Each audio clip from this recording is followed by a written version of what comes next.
This video was recorded with the AverMedia Live Gamer Portable. Skip it up and that up!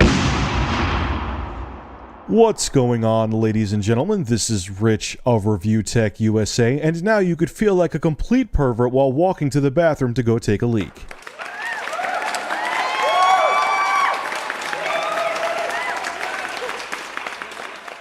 So when it comes to used games on the Xbox One, we know that Microsoft themselves are not going to charge a fee for used games, but they're leaving it up to developers and publishers.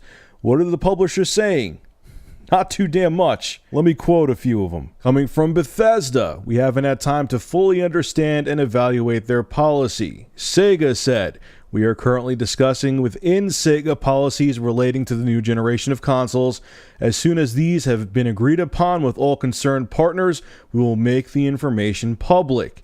Capcom. At present, Capcom has not announced any titles for Xbox One, so any decision regarding allowing trade-ins or loaning games has not been determined. Take-Two Interactive and Warner Brothers had absolutely nothing to say. They declined to comment. Ubisoft. We're just now getting more information about Microsoft's plan and starting to examine what it means for our games. We don't have anything new to share right now, but rest assured we'll continue to focus on providing the best experience for our customers, no matter how or where they buy our games. So isn't that sweet of them? Well, on top of that, another interesting note, Wedbush Securities analyst Michael Pachter, I talk about him a lot, has been very outspoken on the whole used game things. And here's what he had to say. He was interviewed. In our view, any publisher that disables used gaming risks a backlash or boycott of its titles by gamers, negatively impacting sales. So he doesn't think it's going to happen. He thinks that no major publisher out there is going to dare try to do this because the consumers are going to get pissed.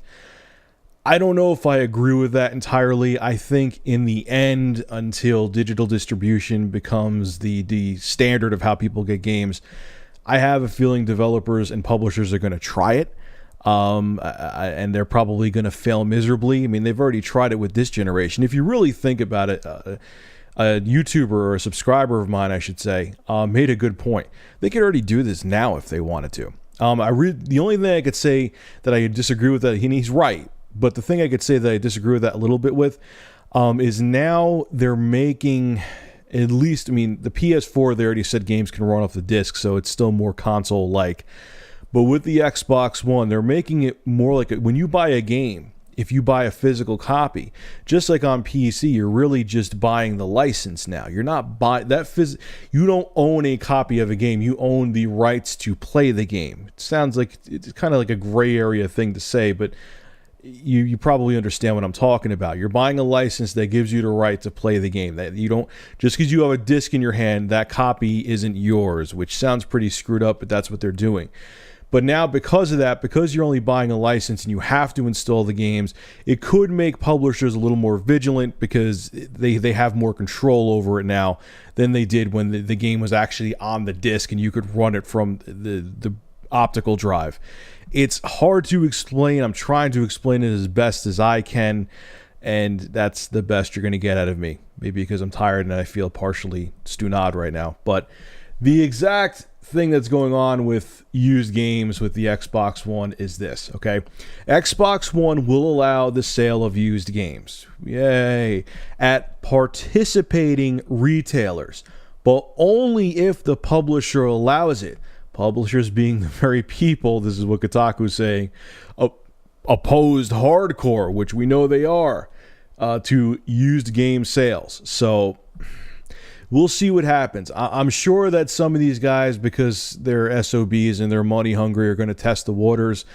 But Michael Pachter may have a point. I don't think they're all going to be too afraid to even try it like he thinks. But I have a feeling a couple people are going to, dip their toe in the water and see if, the sheeple will still buy their games anyway. And if they don't, which I hope you guys don't, I'm not going to. Believe me, I'm guilty of being a sheeple too. I really want some DLC or something, I'll go buy it and then bitch about it later. But if there is the backlash, which I think they will, they'll probably drop it like a rock and not do the used game blockage or used game insanely high fee where you go to GameStop and you might as well buy the damn game new. So it'll be interesting to see what happens. I also stand by the thing that You know, everyone thinks that PS4 is going to be, you know, the hero and the Wii U is going to be the hero, but I'm telling you, if a game is coming out multi-platform for all three systems, they're going to have, and if they have DRM on one, it's going to be on all three. There's no company that's going to come to the rescue for you, especially when the dollar is still green. So anyway, guys, this is Rich Review Tech signing out. Make sure to rate, comment, favorite, and subscribe. And if you have an interesting news story you would like me to discuss, private message me with a link via YouTube. And if I use your news article, I will give you a shout out in the video and feature your YouTube channel in the description.